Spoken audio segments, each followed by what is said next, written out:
మమతా బెనర్జీ ఫ్రస్ట్రేషన్లో ఏం చేస్తుందో తెలియట్లా. ఫ్రస్ట్రేషన్ టోటల్గా ఎప్పుడూ లేని పద్ధతుల్లో మమతా బెనర్జీ దిశ దశ లేకుండా ప్రవర్తిస్తుంది. అంటే ఏదో అంటారు కదా, పోయే కాలం దాపురించినప్పుడు ఎవరు ఆపలేరంటారు. అంటే వ్యక్తిగతంగా కాదండి, రాజకీయంగా. మమతా బెనర్జీకి ఇవాళ ఆ సిచ్యుయేషన్ వచ్చినట్టుగా నాకు కనపడతా ఉంది.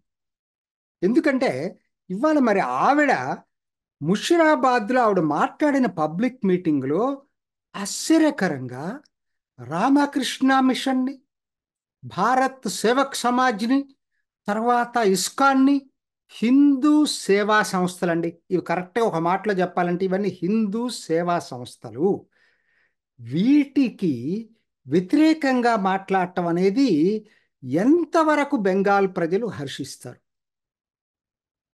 ప్రతి రాష్ట్రానికి, ప్రతి ప్రాంతానికి కొన్ని అస్తిత్వాలు ఉంటాయండి. అటువంటి దాంట్లో ఆర్కే మిషన్ అంటే బెంగాల్లో, కోర్స్ దేశం మొత్తం మీద ఇది ఉన్నా కూడా బెంగాల్లో అసలు వాళ్ళకి ఆర్కే మిషన్ అంటే ఇంకొక సెమీగాడ్. అటువంటి దాన్ని గురించి ఆవిడ కామెంట్ చేయటం అంటే ఆవిడకి మరి డిస్పరేట్ మూడ్లో ఉండి మాట్లాడటం తప్పితే ఇంకేమనాలి? సరే, ఇది మాట్లాడితే ఊరుకుంటారా అవతల వాళ్ళు? ఖచ్చితంగా మోడీ దాన్ని అద్భుతంగా ఉపయోగించుకున్నాడు.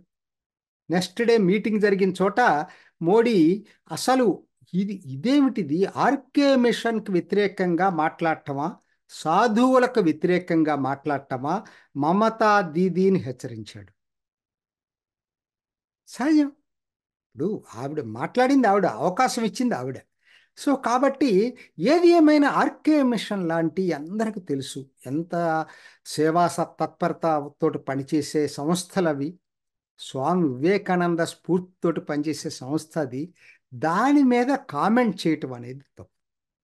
ఆవిడకి అర్థమైన తర్వాత వాళ్ళు తప్పు చేశారని అర్థమైంది. ఆ రోజు అక్కడేంటి, ఆ ముషిరాబాద్ అంటే ఎక్కువ ముస్లిం ప్రజానీకం అటెండ్ అయినటువంటి మీటింగ్ కాబట్టి అక్కడ ఏదో మాట్లాడింది, వాళ్ళని మెప్పు చేయటం కోసం మాట్లాడింది.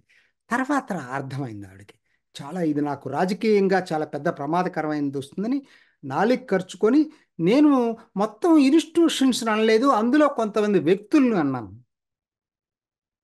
ఇది కూడా ఇంకా నిలబడదు. అది అక్కడ దాకా వచ్చిన తర్వాత ఆవిడ ఆ విధంగా మాట్లాడటం అనేది ఎందుకు ఫ్రస్ట్రేషన్ వచ్చింది? అసలు ఆవిడ ఎందుకు మాట్లాడుతుంది ఈ విధంగా? ఒకే ఒక్కటండి, ఇప్పుడు జరిగిన ఎన్నికల వరకు బెంగాల్లో నార్థరన్ బెంగాల్ కింద దాకా వచ్చేసింది, ముషిరాబాద్ దాకా వచ్చింది. ఇటువైపు వెస్ట్రన్ జంగల్ మహల్ సైడు ఆదివాసీలు ఉండేటువంటి ప్రాంతాలు ఎక్కడా కూడా బీజేపీ హవా 100% కొనసాగుతుంది. అందరూ చెప్తున్నారు ఈసారి బెంగాల్లో అసలు ఒక బీజేపీ వేవ్ లాగా ఉందని చెప్తున్నారు. సో కాబట్టి ఆవిడకి ఆ ఫ్రస్ట్రేషన్ డెవలప్ అయిపోతుంది. అంటే ఒకవేళ మెజారిటీ సీట్లు బీజేపీకి వస్తే రేపొద్దున ఆవిడ రాజకీయ పర్యవసానం ఎట్లా ఉంటుంది అనేది ఆవిడకి ఎప్పటి నుంచో ఏదో కొంచెం ఆ దీంట్లోకి వెళ్ళిపోయి ఆవిడ ఏదేదో మాట్లాడటం మొదలు పెడతా ఉంది. కాబట్టి ఇవాళ దాన్ని చివరికి జరగబోయేది ఏంటంటే, ఇవి అసలు ఎందుకు జరిగింది ఆలోచిద్దాం. అసలు ఇది ఆవిడ ఎందుకు అట్లా మాట్లాడటానికి ఒక ట్రిగ్గర్ పాయింట్ ఏదో ఉండాలి కదా. హిందూ సేవా సంస్థలు ఎందుకు అట్లా బిహేవ్ చేసినాయి, నిజంగానే బీజేపీకి సపోర్ట్ చేసినాయి అనుకుందాం. ఎక్కడ చేసినాయి, ఏం జరిగింది? ఒక చిన్న ఇన్సిడెంట్ చెప్తానండి. అంటే ఆవిడ చాలా అన్ని హిందూ వ్యతిరేక చర్యలు చాలా చేసుకుంటా వస్తుంది. ఇటీవల జరిగిన ఇన్సిడెంట్ ఏంటంటే, ముషిరాబాద్ ఎమ్మెల్యే ఇప్పుడు ఆవిడ స్టేజ్ మీద కూర్చోబెట్టుకొని మాట్లాడింది కదా, ఎవరైనా హుమాయూన్ కబీర్ ఏం మాట్లాడారో తెలుసా ఈ మధ్య?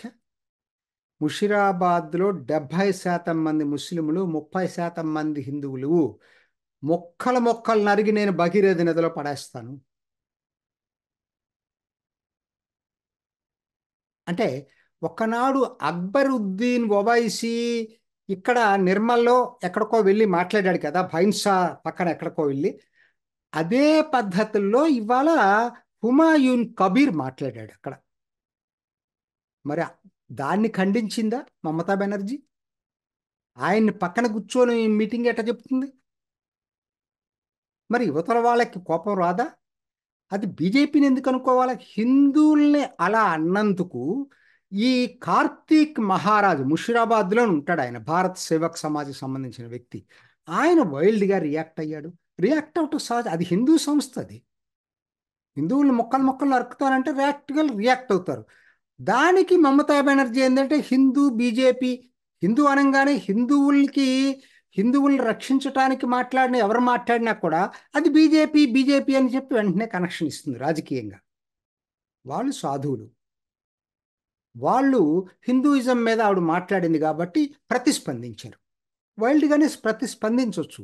నువ్వు చేయాల్సిన పని ఏంటంటే, నేను మాట్లాడిన తప్పు, మీరు అట్లా నన్ను అర్థం చేసుకోవద్దు, అపార్థం చేసుకోవద్దు. ఆవిడకి అది లేదులే, అది ఎప్పుడు కూడా అలా అంత స్వాంతరంగా మాట్లాడేటువంటి ఆలోచన ఆవిడకు ఉండదు. సో జరిగింది ఏంటంటే, ఆవిడ అట్లా మాట్లాడితే మళ్ళీ అవతల ఓట్ బ్యాంక్ దెబ్బతింటదేమో ఆవిడ భయం. సో కాబట్టి ఈ విమర్శలు ఎక్కువ చేయటంతో మొత్తం ఇవాళ, ఎందుకంటే ఏంటండి అసలు ఆ నేల అయ్యా, ఆ సేవా సంస్థలు ఏంటి, స్వామి వివేకానంద్, అరవింద్ తిరిగినటువంటి నేల అండి అది, పుట్టినటువంటి నేల అది. అక్కడ ఇలా పద్ధతుల్లో ఇలా చేయటం అనేది న్యాచురల్గా ఎవరికైనా కోపం వస్తుంది.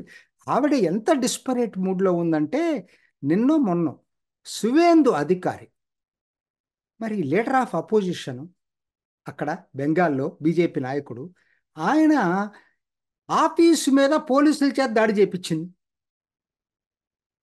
ఎన్నికల టైంలో అలా జరగకూడదు. చెయ్యాలి అన్నా పోలీసులు ఎన్నికల కమిషన్ అనుమతి తీసుకోవాలి. అటువంటిది ఏమి తీసుకోకుండా ఆఫీస్ మీద దాడి చేయించింది. అంటే ఏంటి చెప్పాను కదా, ఇదంతా ఏంటంటే మొత్తం ఇవాళ ఆవిడికి ఆ ఫ్రస్ట్రేషన్లో ఏం మాట్లాడుతుందో ఆవిడికి అర్థం కావట్లా. మొత్తం 7 ఫేజుల్లో ఎలక్షన్ జరుగుతుందండి పశ్చిమ బెంగాల్.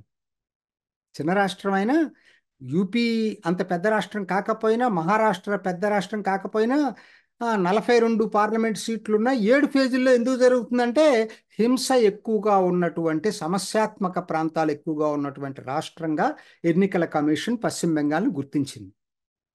సో ఇంకా 2 ఫేజెస్ ఉన్నాయి ఎలక్షన్స్. ముఖ్యంగా సౌత్ బెంగాల్, ఆవిడకి ఏదైతే కంచుకోట అనుకున్న నార్త్ 24 పరగనాసు, సౌత్ 24 పరగనాసు, కలకటా సిటీ, ఇవన్నీ కూడా ఇంకా జరగాలి ఎన్నిక. ఈసారి ఆ ఏరియాల్లో కూడా గట్టి పోటీ ఉందని అందరూ చెప్తున్నారు, చాలా గట్టి పోటీ ఉందని చెప్పి. తపస్రాయ్ సౌత్ కలకటాను ఏదో ఆయన మొన్నటిదాకా వాళ్ళ దాంట్లో చాలా కోర్ మెంబర్, ఆయన బయటకు వచ్చేసి ఆయన అక్కడ పోటీ చేస్తూ ఉన్నాడు. సో కాబట్టి ఏమైపోయిందంటే, ఇవాళ సెఫాలజిస్టులు అంచనా కూడా ఎలా ఉందంటే, బెంగాల్ ఈసారి బీజేపీకి ఓ వేవులాగా మారిందని అంటున్నారు. 25 నుంచి 30 కనీసం వస్తాయని చెప్తున్నారు. మరి అందుకని మరి ఫ్రస్ట్రేషన్ రాకుండా ఎలా ఉంటుంది? మమతా బెనర్జీ ఆవిడ ఇంకొకరైతే అనుకో చాలా స్థిమితంగా ఉండేటువంటి మనిషే కాదు కదా. సో కాబట్టి ఎట్లయినా దాన్ని ఎదిరించేసి నేనే గెలవాలనేటువంటి మనస్తత్వం ఉన్నటువంటి మమతా బెనర్జీ, అది ఏదైనా సిస్టమ్స్ కాకపోయినా పర్వాలేదనేటువంటి అనుకున్న మమతా బెనర్జీ సహజంగానే నోటికొచ్చినట్టు అదుపు తప్పి మాట్లాడుతూ ఉంది. ఈ మాట్లాడటం వలన ఇంకా ఆవిడికి ఓటు బ్యాంకు పడిపోతుంది తప్పితే పెరగదు. సో కాబట్టి మమతా బెనర్జీకి రాబోయే కాలం ఎన్నికల తర్వాత కష్టకాలంగా మారబోతా ఉంది.